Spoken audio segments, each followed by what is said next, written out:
आ जाइए आप इधर ना।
भक्तं पादजातं नमामि या कुंदेन्दु तुषारहार धवला होके मैं दिन रात गाऊं निष्काम होके दिन रात गाऊं हे नाथ नारायण।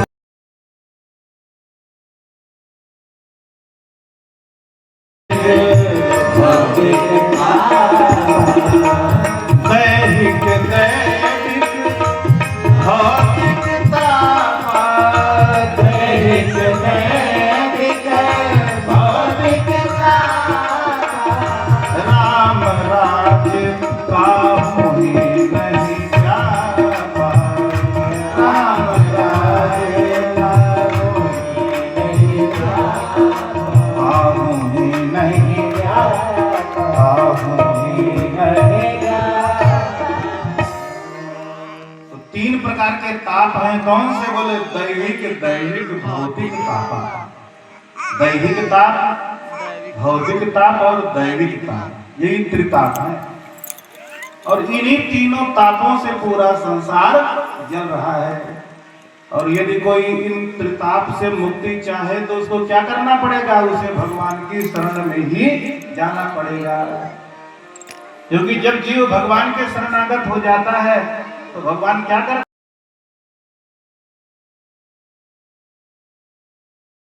कि जिसको कथा मंडप में आने के बाद भी अपनी प्रतिष्ठा, अपना वैभव, अपना चमत्कार दिखलाई पड़ रहा है, वास्तव में वह कथा सुनने का अधिकारी नहीं है। अगर कोई कथा मंडप में आ जाए और उसके बाद उसके मन में ये दुर्विचार आवे कि हम इनके साथ बैठकर नहीं कथा सुनेंगे, हमारे लिए अलग से कोई व्यवस्था बने, तो ऐसे श्रोता को तो कथा मंडप में बैठने ही नहीं देना चाहिए। वो कथा सुनने का अधिकारी नहीं। श्री सुखदेव जी एक क्षण में सावधान हो गए और देवताओं को बहुत डांटा। कहा अपना अमृत यहाँ से ले और यहाँ से हट जाओ। पहले आप अगर आते और आप यहाँ बैठ करके कथा सुन लेते तो हमको कोई आपत्ति न होती, लेकिन अब तो यहाँ बैठ करके भी हम आपको कथा सुनने नहीं देंगे। यहाँ से अपना अमृत लेकर के सीधे जहां से आए थे वहीं चले जाओ। तो देखिए, कथा मंडप में बैठ करके अगर जिसके मन में अपना पद, अपना अहंकार रहता है तो वह कथा सुनने का अधिकारी नहीं है। चाहे कोई स्वर्ग के देवताओं के समान भी प्रतिष्ठित क्यों ना हो जाए, लेकिन जब भगवान की कथा में जावे तो एकदम भक्त के रूप में ही उसको रहना चाहिए। वहां अपना पद, अपनी प्रतिष्ठा, अपना चमत्कार ये स्मरण न रहे। अगर ये कुभाव मन में आ गया तो फिर उसे कथा सुनने का कोई अधिकार शास्त्र ने नहीं दिया है। सुखदेव जी ने देवगणों को डांट कर भगा दिया। देवता बड़े लज्जित हुए और लज्जित होकर के गए ब्रह्मा जी के पास ब्रह्मलोक में।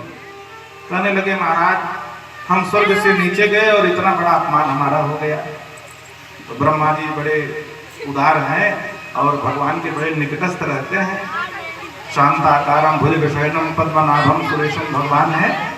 भगवान के नाभि से कमल निकलता है और उसी कमल के ऊपर ही ब्रह्मा जी बैठे रहते हैं। ये तो सदैव भगवान के निकट रहते हैं, तो भगवान की कथा की महिमा और उसका चमत्कार तो जानते ही हैं। इसलिए ब्रह्मा जी ने कहा कि ठीक है, जिस कथा के लिए आपका इतना बड़ा अपमान होगा, आप भगा दिए गए, अरे उस कथा का कोई फल और महत्व भी है। थोड़ा यही 1 सप्ताह बैठ करके प्रतीक्षा करके देखो, जिसके लिए आपको वहां से अपमानित कर दिया गया, उस कथा के भीतर कोई चमत्कार है, कोई फल है कि नहीं। तो सब देवता 1 सप्ताह तक ब्रह्मा जी के पास बैठ करके प्रतीक्षा किए।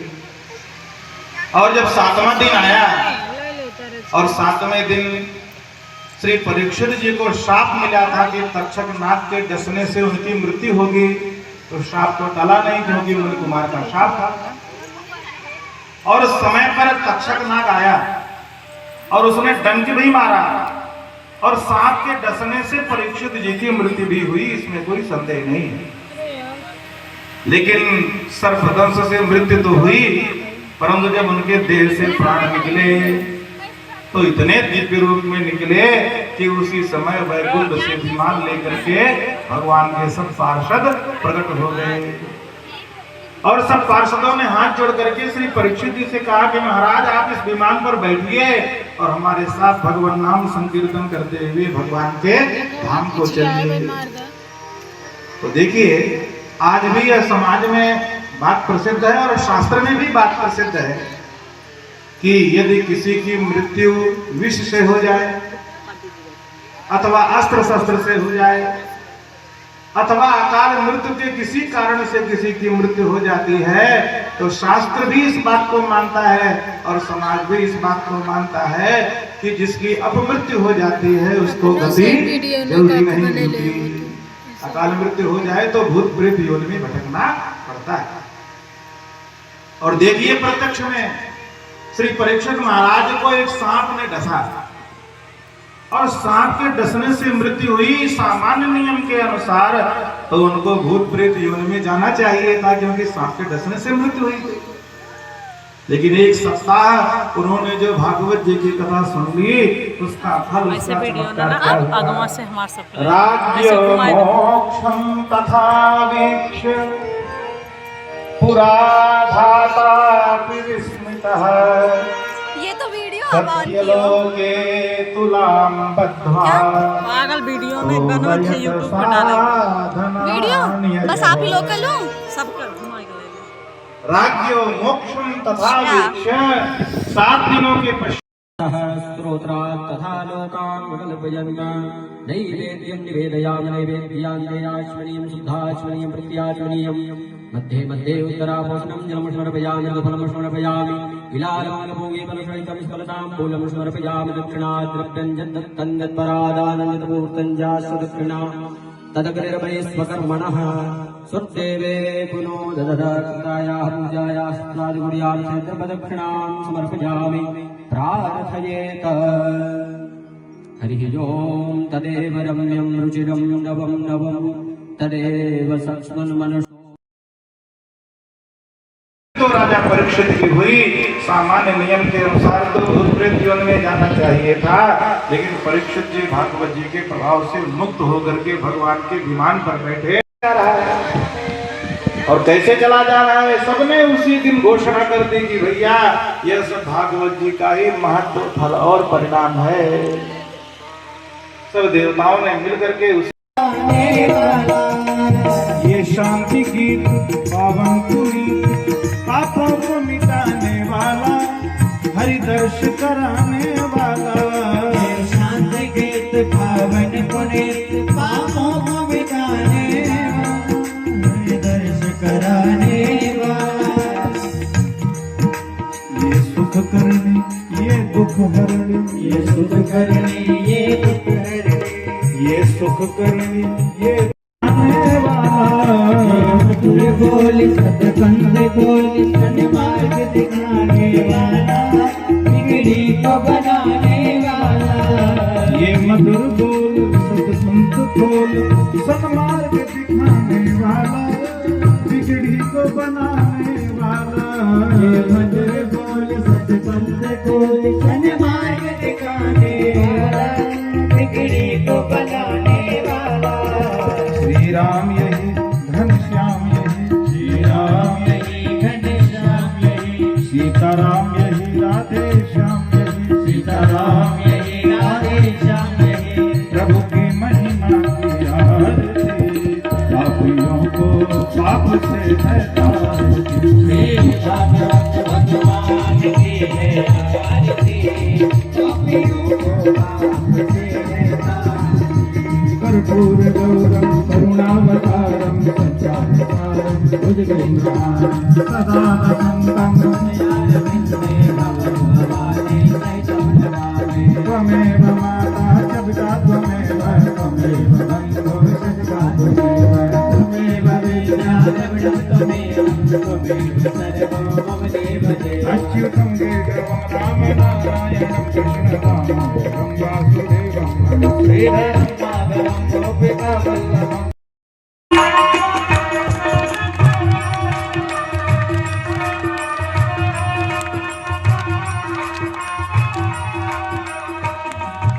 भज मुरली मनोहर नंदलाला, भज मुरली भज मुरली मनोहर नंदलाला, भज मुरली मनोहर नंदलाला। हे भज गोविंद गोविंद गोपाला, भज गोविंद गोविंद गोपाला, भज गोविंद गोविंद गोपाला, भज गोविंद गोविंद गोपाला। श्री भागवत भगवान की है आरती, पापियों को पाप से है तारती। हरि बोल।